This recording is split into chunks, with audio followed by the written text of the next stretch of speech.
very last stop in the country's prison system. The place to send the worst criminals of all. Yeah, my name is Leon Whitey Thompson. My number was 1465, AZ 1465. Listen carefully now. You're about to hear from former inmates, guards, and residents of The Rock to tell you their stories themselves.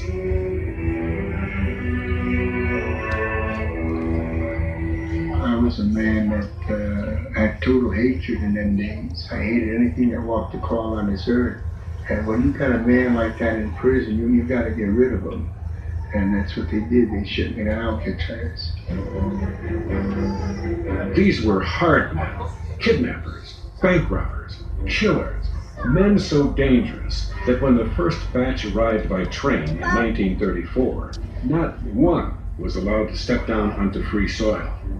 They simply loaded the train cars, one by one, onto barges, and floated them out to the island with the inmates chained up inside.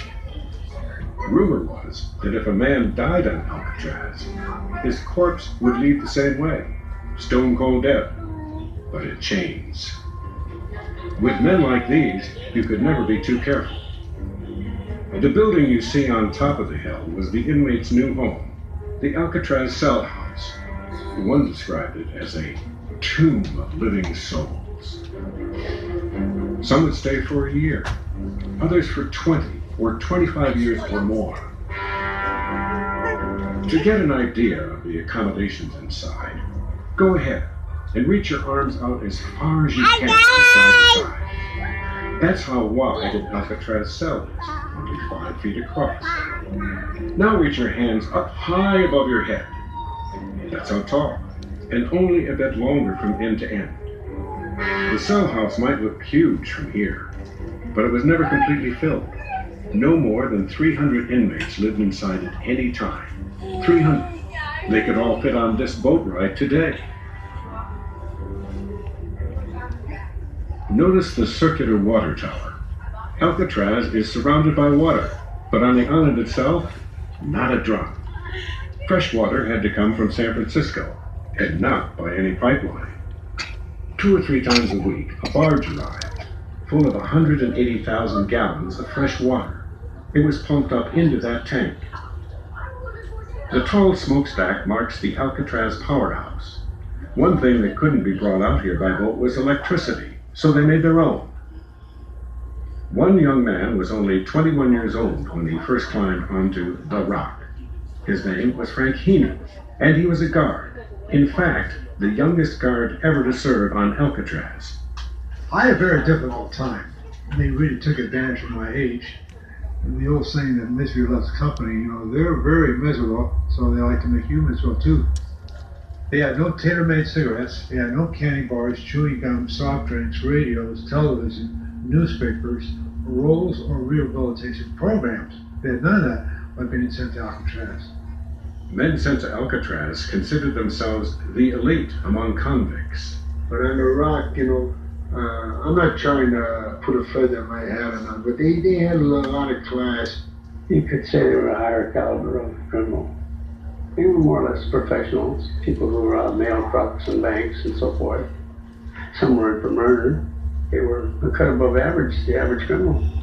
Robert Strout, the Birdman, Al Capone, Mickey Cohen, Frankie Garbo, Machine Gun Kelly. They're just another stupid fool like I was, and that's the way most of the other cons felt about, because everybody was the same on The Rock. Nobody learned that faster than Alphonse Big Al Capone, Mr. Scarface himself. Capone ruled like a king in any other prison, but here on The Rock, he mopped floors just like anybody else. With no one to protect him, Capone was a sitting duck. The big man was roughed up, beaten, and even stabbed. But Capone had carried his real killer with him to Alcatraz. A case of untreated syphilis was eating his brain and slowly driving him insane. He ended up locked in the bug cage, the fenced-off section of the hospital for mental patients.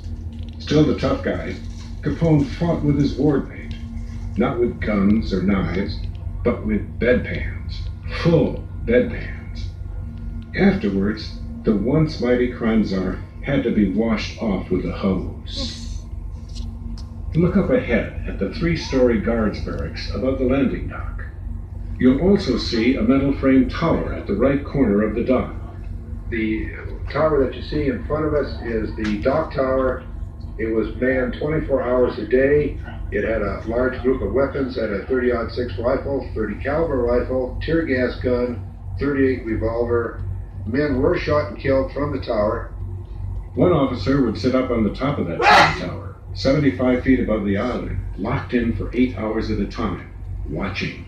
Just watching. No matter what kind of weather. Sometimes you thought you were in heaven. When the fog would come in, you could hardly see.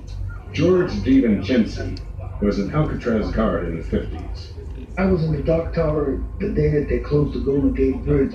They had over 100-mile-an-hour gales, and I'm on that dock tower, and it was swinging and swaying like Sandy Kay's music. The water in the commode was spinning around, the tower was shaking, and I says, my God, if this goes over, I'm going to end up in a bay.